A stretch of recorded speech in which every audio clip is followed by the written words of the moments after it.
السلام عليكم، مرحبا بكم معايا في فيديو جديد. وصفه خفيفه ظريفه هي شلاضه ديال الحمص. كيف تشوفوا شدينا زلافه ديال الحمص وفزقناها الليله كامله، ومن بعد سلقناه بشويه ديال المليحه وكمون يكون شويه كتير وشويه الزيت. ملي كيطيب كنصفيوه، كناخذوا هنا شويه القزبر ومعدنوس وبصله. غادي نشلضوا بصله وغادي نخلطوها مع الربيع، شويه د الحامض، شويه زيت العود، كمون، مليحه، شويه الهريسه، عفوا ماشي الهريسه السودانيه، وكنخلطوا الجميع وكنحسكوا على شليضه خفيفه وبارده بالحمص ديال فصل الصيف. وهذه وصفه باش ناكلوا فيها القطنيه، لان كيف كيعلم كل شيء وكيف كيعرف كل شيء بيان سور بان القطنيه كتجينا صعيبه ناكلوها في فصل الصيف. كيف الحمص، كيف العدس، كيف اللوبيا كيجيونا شويه سخانين وثقالين على المعده. دونك هذه طريقه مبسطه باش نتناولوا فيها القطنيات، لانهم مهمين بزاف في التغذيه، اللي كيحتويو على البروتينات النباتيه وعلى الالياف السكريات النافعه. دونك لا بد يدخلوا في التغذيه ديالنا يوميا بشكل يومي، يا اما طباسه الحمص اولا العدس اولا اللوبيا. بهذه الطريقه غادي نقدموا اليوم شليضه ديال الحمص. خليكم معايا اخواتي وندوزوا للمرحله ديال التهيئ. كنشلطوا بصله على هذا الشكل رقيقه بحال هكا.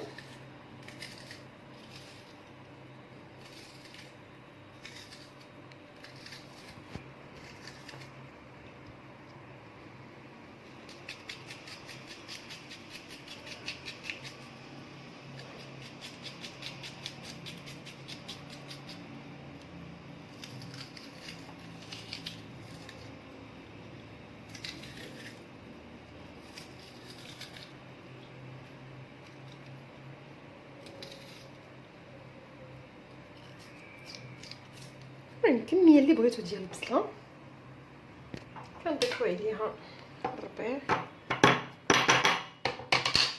كنضيفوا عليها زيت العود واحد شي شويه. ديجا سلقنا الحمص به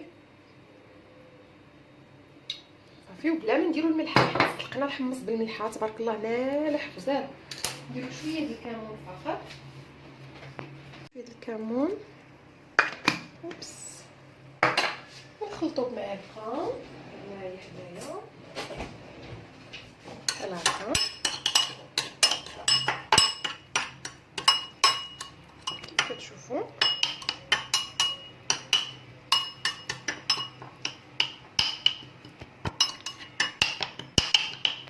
كنحطوا فيها هذا الحمص، كنبداو نخلطوا بحال هكا. سمحوا لي على الازعاج ديال هذا الصوت الزلافه، كاين اللي ما تيقدرش يسمع هاد الخباطه ديال الزلافه بحال واحد بنتي تحملش تلاقى المعلقه اينوكس مع شي انيه من الاواني.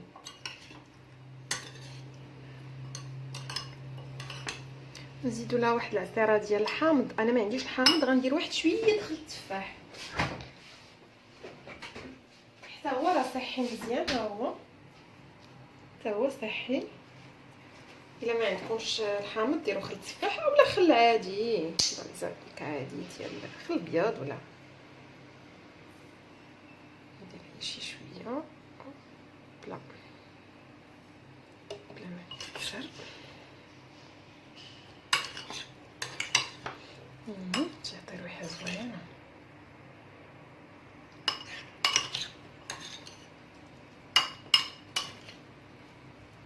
خل التفاح حتى هو مزيان ومضاد للاكسده البنات، حاولوا تستعملوه راه خير.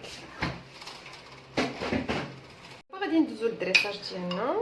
بعد ما درنا بصيله رقيقه مشلضه مع قزبر ومعدنوس وشويه الزويته بلديه ومليحه. لا مليحه يا ربي كاينه، لان سلقنا فيها الحمص، غير الكمون اللي زدت وزويته بلديه. وغادي نحطو بحال هكا في الطاسه.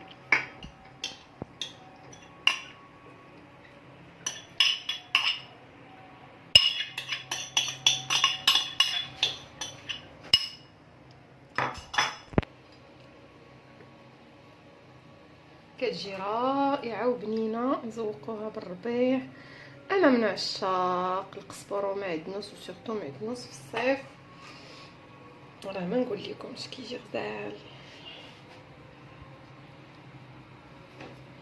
نزيد واحد شويه د الكمون،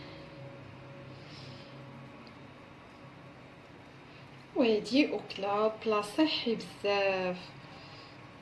ما تنساوش مره في السيمانه ضروري هاد لو بلا هذا في الصيف، كيجي زوين.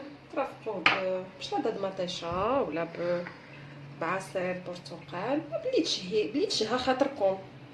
ايوا وصل الحال باش نقول لكم شهيه طيبه، وكنتمنى تقبلوا على هاد الوصفه خفيفه ظريفه، وشعارنا ديما خفيف ظريف، ونديرو شهيواتنا بيدينا ويكونوا صحيين وناكلوهم ان شاء الله بالمنفعه والصحه. ودمتم في رعايه الله، والى فيديو قادم ان شاء الله. السلام عليكم ورحمه الله.